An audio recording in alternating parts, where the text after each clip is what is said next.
Hey guys, welcome to part 5 of the Donkey Kong Country Let's Play, and this time we're going to be saying goodbye to World 4. So, we still have a fair way to go at this point though. We only completed the first 2 levels of World 4 in part 4. So, yeah, let's see how we go. But as you can see, we've now emerged from the caves and are heading back, I guess, down the other side of the mountain. The continuity is kind of interesting here because you start off entering World 4 and walking into a blizzard, and then you go into a cave, and then once you come out the other side of the cave, the blizzard's still raging, but as you've been able to see, it's actually now, it's eased off. So I always like the attention to continuity and details like that in games. But anyway, return of some good old rope swinging, which can actually stuff you up. I think I might have died a few times before starting here. But as you would have seen at the beginning of the video, actually, and I didn't mention it then, but if you turn left, there's actually a DK barrel right behind where the level starts. You've got to take out a small necky, but it's not too hard. And actually, as you can see, going on what I was saying before about the detail, the sky in the background is now actually clear. Whereas in the first level, it was actually snowing back there. So, you know, again, really nice attention to detail there.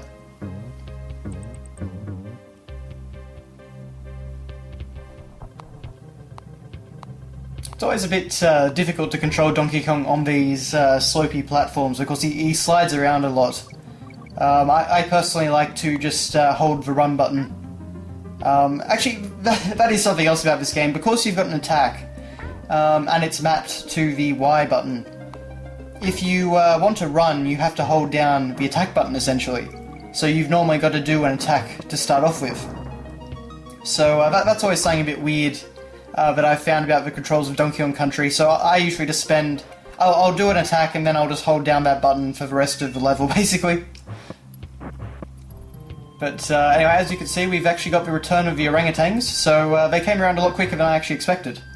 And they actually managed to take out Donkey Kong.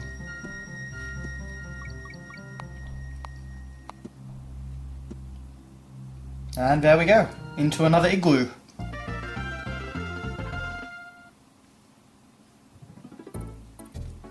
But then into Croctopus Chase, and this will of course introduce us to a new take on an old enemy. So we've got the squids, which are actually brand new, but we've also got the Croctopuses, and they are actually an old enemy. We have seen those before. The difference here is basically that they will actually follow a set pattern. They will run after you for a certain distance. So it adds a more stressful element to a level, which, considering it's a underwater level, you know, are normally pretty relaxing, it changes up the pace a bit. Don't know really what I was doing there, but anyway. You know, considering that we're in a snow world, wouldn't this water be a bit cold for Donkey Kong? I mean, I guess he's got fur, but still. That actually, funnily enough, became a mechanic in Donkey Kong Country 2. You had to use ice to actually cool down the water. Or at least I think it was ice. I remember it being spat out of some other animal, which was interesting, but yeah. So the big difficult thing about this level is that you've got these... Yeah, those squids can really get in your way, but because you've got to go really quickly, you know, to get away from the Croctopuses, it's kind of about finding a balance between, you know, manoeuvring yourself and actually just kind of going as fast as possible. Because you can't really speed up. The only way you can actually speed up is by mashing the button, and that only really helps you ascend. If you actually want to speed up left and right, it's a bit more difficult. But, especially if you're going down. In fact, the only negative thing I can really say about the underwater gameplay is that going down can be a bit of an annoyance. When you need to go down really fast to avoid an obstacle. But, anyway. Luckily that Croctopus didn't go up into the other alcove where we were.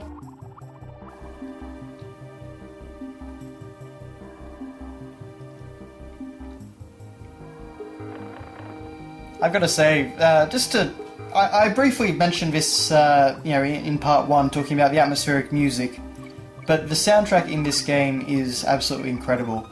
And like I was saying in part 1, actually, about an underwater level there, this track right here, Aquatic Ambience, I could just listen to this forever.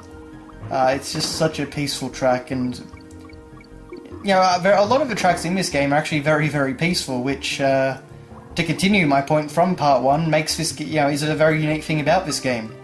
So the music is very atmospheric, but it's also very, much more slow-paced for the most part. There are some major exceptions to this, but usually it's fairly, you know, slow-paced, relaxed, and peaceful.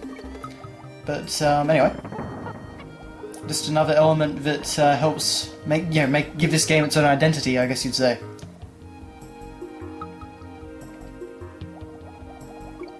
But anyway, it's kind of a shame I don't have On Guard here. Unfortunately, I don't have the locations of the animal bodies memorized, and a lot of them are hidden in some very unusual places, I guess you could say. So unfortunately, I don't find them quite as often as you potentially can. I've never actually been good at hunting them down, and I kind of want to get through levels as fast as possible for Let's Play purposes. You know, I didn't want to actually mess about searching or, you know, trying to explore as much as possible. I kind of just wanted to get through the levels so that, you know, people watching weren't waiting for a very long time, and yeah, we weren't ending up with, you know, really long parts for the same amount of content. But anyway, that's that level done, and now we move on to, well, first Cranky's cabin. Have you brought back those bananas I loaned you? I honestly can't imagine how Cranky Kong got his hands on all those bananas, but I don't know, maybe he got some money for suing Mario after Donkey Kong Jr. Maybe so, and I guess he bought bananas and an island. That may as well be the plot. But anyway, we've actually got another new mechanic and another new animal buddy. And they're one and the same. So this is Squawks. And he carries a light for you. And it's a bit of a blinding effect when you turn around. So I apologise for that, anyone that's a bit sensitive to that. But it's actually a very neat mechanic, because with the limited visibility and, you know, not being able to turn around as much because of the flashing and the lighting, it's a very interesting mechanic, and it works very well. It adds something different to the cave levels. But Squawks, this is actually the only time in the game that he appears. He ended up being brought back in Donkey Kong Country 2 as a much more interesting animal buddy, because he would actually fly Donkey Kong and Diddy Kong around. And also, I believe, if I remember correctly, he could spit nuts just like the Neki enemies. So, but he was also a bit bigger in that game. But, you know, it's a shame they didn't kind of play around with this concept of having, you know, him carry around different objects to try and help you out. I think that's actually a pretty cool idea. We get these new... I honestly don't really know what they are. I originally thought there was supposed to be some kind of animal as a kid, like an armadillo with spikes or something, but I think they're actually just supposed to be mining machines. So they're, you know, like, supposed to carve through the environment or something like that. But anyway, that's the level. So, yeah, poor old Squawks doesn't really get much time in the limelight. But, oh, well, at least his level is good. Now, Rope Bridge Rumble. So, for some reason, Treetop Village has its sister city in World 4. I don't know who lives here. I guess maybe the Vikings from that have been announced for Donkey Kong Tropical Freeze. Maybe this is their home or something, I don't know. But anyway.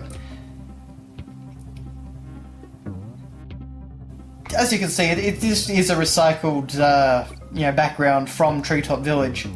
But yeah, the new colour scheme does give it a bit of a different look. Oh. Those wasps can get a little bit annoying.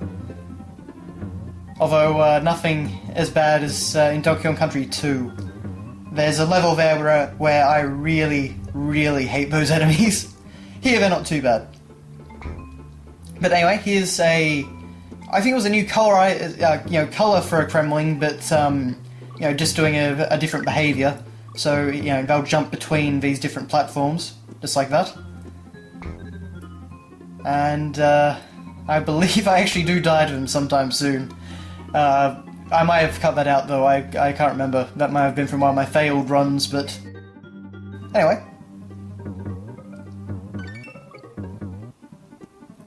Actually, you know, the fact that Treetop Village exists raises a very interesting point. Who else does live on Donkey Kong Island? Because obviously we've got the orangutans. And the Kong tribe, so we've got those two tribes. But obviously the Treetop Village isn't the orangutans area, because otherwise, well, you think you'd see those enemies here. Do Ewoks live on live on Donkey Kong Island? Maybe this is their home? It looks kind of similar to the their environment from Return of the Jedi. But, yeah, you know, food for thought. There's a lot of stuff that's kind of curious when you look at Donkey Kong Island.